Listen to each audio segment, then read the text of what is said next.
Dette er information om K1-prøven, der er placeret på pædagogens grundfaglighed. K1-prøven er en individuel portfolieprøve. Grundfaglighedens kompetenceområde 1 handler om pædagogiske miljøer og aktiviteter. Og målet lyder sådan, at du med udgangspunkt i børns, unges og voksnes forudsætninger og perspektiver er i stand til at etablere, vurdere og evaluere pædagogiske miljøer og aktiviteter, som understøtter børns, unges og voksnes udvikling samt, i relation til dette, at redegøre for faglige vurderinger og valg.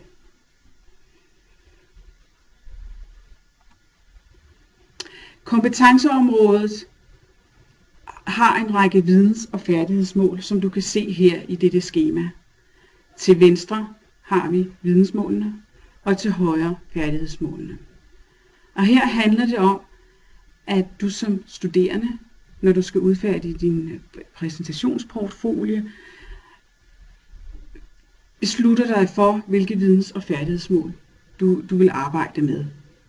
Det er ikke alle områderne, der skal dækkes. Det handler om at vælge ud i forhold til, hvad der er relevant med den portfolio, som du vil lave. Så man kan altså sagtens forestille sig, at man så har valgt 2 vidensmål ud, som kan dække over en lang række af færdighedsmål, eller omvendt. Så videns- og færdighedsmålene fungerer ikke som par, som man er tvunget til at sætte sammen. For eksempel udvikling af sprog og kommunikation herunder ved brug af IT er ikke nødvendigvis alene knyttet til at formulere faglige mål, midler og metoder, der understøtter det enkelte menneskes sproglige udvikling og kommunikationskompetence. Man kan godt forestille sig, at det her vidensmål rækker ind i flere færdighedsmål og omvendt. Det er vigtigt i hvert fald, at du ved, at det er dig, der træffer den afgørelse. Det er din dømmekraft og din vurdering af din egen læreproces og det mål, du har med din præsentationsportfolio, der skal være afgørende for din valg. Prøveformen er mundtlig og individuel med afsæt i din egen personlige præsentationsportfolio. Det betyder altså, at man afleverer sin personlige præsentationsportfolio, men at man godt kan have arbejdet sammen i en gruppe, hvor man kan have givet hinanden sparring, og måske været i fællesskab fundet ud af, hvordan man skal udfærdige præsentationsportfolien som helhed. Vigtigt er det dog, at refleksionerne og tankerne omkring din læreproces er dine egne. Præsentationsportfolien skal indeholde produkter, der viser, hvordan du har arbejdet med opnåelse af kompetencemålet, og hvordan din udvikling og læring frem mod målet er forløbet. Du skal altså sammensætte produkterne indenfor og på tværs af de her kompetenceområdets videns- og færdighedsområder, som du så på sidste slide. Og du skal skriftligt gøre rede for, hvorfor præsentationsportfolien er sammensat, som den foreligger. Og det er her, din personlige refleksion skal være placeret. Her er et eksempel på, hvordan man kan udfærdige en præsentationsportfolio, for det kan godt være lidt vanskeligt at finde ud af, hvordan det kan håndteres. Et er i hvert fald sikkert, det er, at der er mange muligheder. Der er ikke én bestemt måde at gøre det på.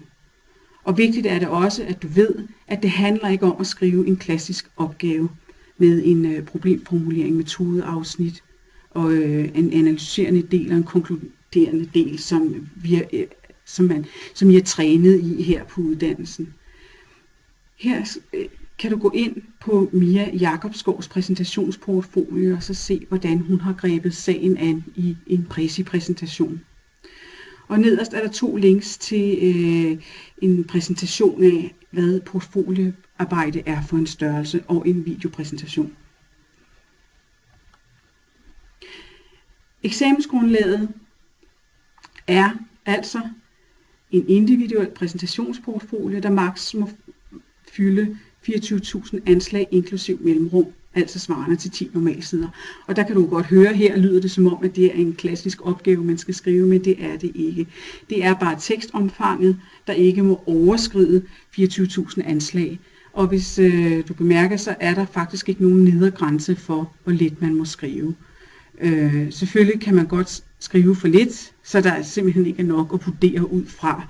Men omvendt så kan man vise og illustrere sine kompetencer på andre måder end blot tekst.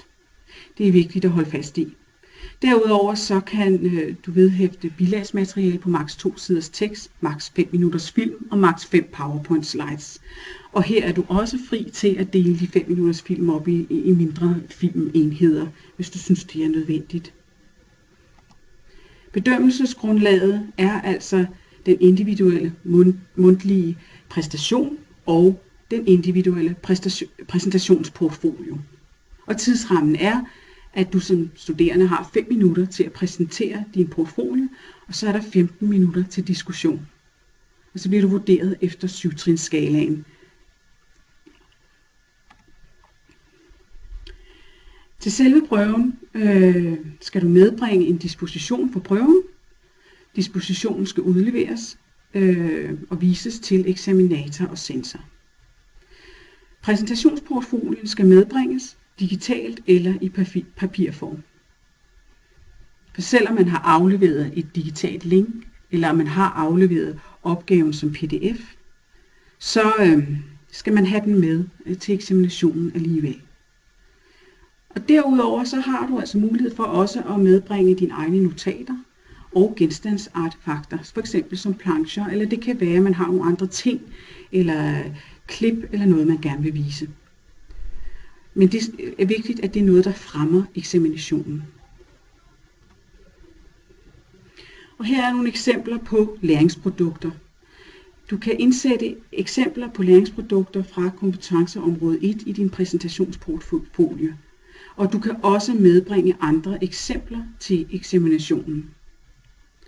Og her den første, det er et eksempel på, at det er en film omkring kreativitet og skabende processer i forhold til pædagogisk arbejde, som kan give rigtig god mening at sætte ind som læringsprodukt.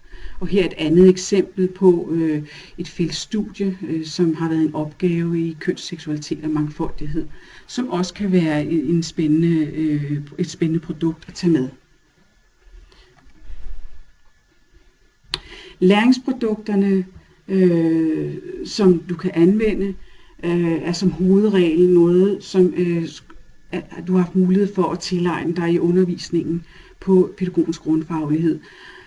Dels er det første praktikperiode, men også modulerne pædagogik, etik og dannelse, pædagogens rolle og relationer, udvikling, læring og innovation, social intervention og køn, seksualitet og mangfoldighed. Det er alle moduler, som har kompetenceområde 1. Derudover kan du også som studerende have opnået dine kompetencer på anden vis. Og har du det, har du også din frihed til at medbringe det eller inddrage det i din portfolio, fordi det handler om kompetencer i forhold til vurderingen. Godt. God fornøjelse.